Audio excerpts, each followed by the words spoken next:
Hello YouTube and welcome to Katrinka LOL. And today I'd like to do a little follow-up on my second live that I did. I've only done 2 lives, and the second live was an interview with 2 artists that I'll link in the description box below so that you can check that out if you want. But we were talking about art, and since I'm an artist, it was very interesting conversation for the 3 of us. So one of the questions was, how did you get started in art?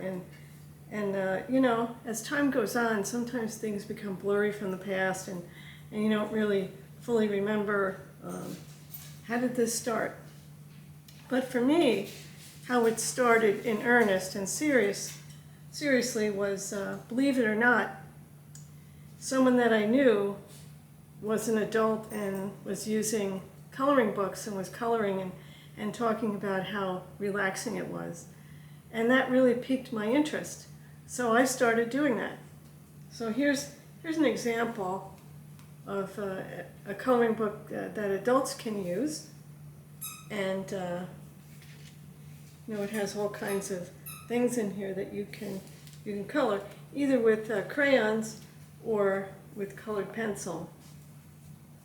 So I did that for a while and really enjoyed it. But then after a while I got tired of just filling in the lines. So I wanted to make my own designs.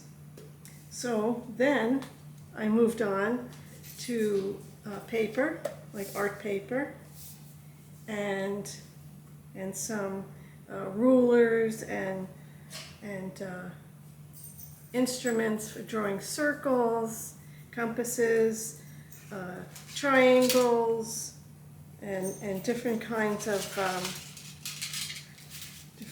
shapes, and you can find these at the art store or online. And then I got myself some inexpensive pencils, and here's some pencils I got at a garage sale, a whole big set of them. So they're Crayola, and they work fine. So I was doing that for a while, and I was just making kind of like abstract designs. Another thing I wanted to mention is that I have a playlist on this channel of different art projects that you can follow along with, kind of tutorials that I do. So if you want to get started, just go into that playlist, and I'll put that also in the description box, or you can go to my homepage and go to the art playlist. So speaking of compasses, I started out with smaller paper, and then I wound up doing larger works. My saying is, art by its very nature naturally expands, and it's true. That's what I have found.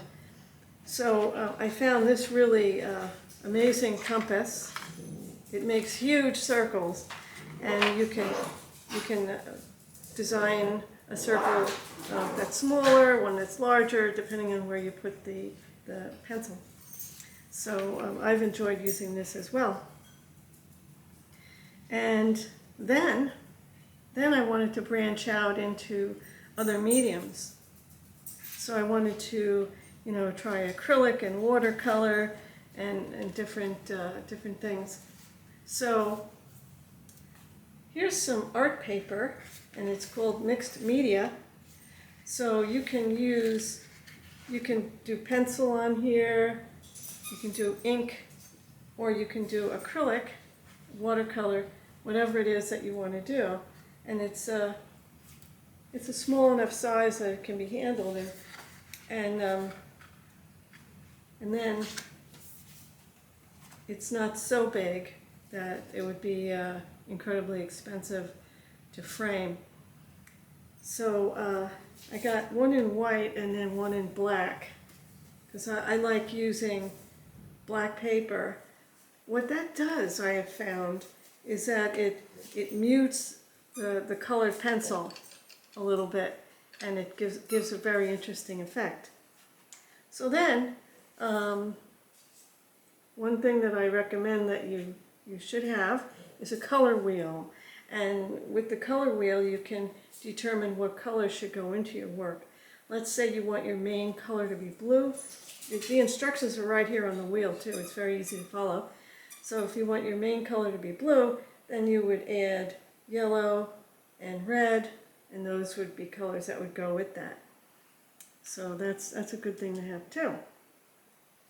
So then you can either, and as you move along, I did this kind of on like a timeline, but as you move along, you might want to take some classes or just get a book and follow along in the book. And here's one book that's really nice, The Complete Drawing Course. And it's your step-by-step guide to drawing and sketching in pencil, ink, charcoal, pastel, and colored pencil. So it's really a nice book, and so that's how it kind of progresses. Now, another thing that I would recommend is that you have a dedicated space, no matter how small it is, so that you can have your supplies out, because when they're out, they're inviting to you. If you stick them in the back of your closet or something like that, then it's just not inviting, So organizing your supplies in something like this art bin, and this is pretty neat. It has different areas, like this one in the top, where you can put things, and then it has other places that you can put things, and inside you can store your equipment. So that's kind of sorry about that noise. That's kind of the short story of how I got started in art, and it just expanded until I really needed a devoted studio for it. But I wish you all well if you want to start on an art journey. So just start simple and build from there. So I hope this has been helpful. Please like and subscribe and comment and talk about your own journey in the comments below. I'd love to hear it. And we'll see you in the next video.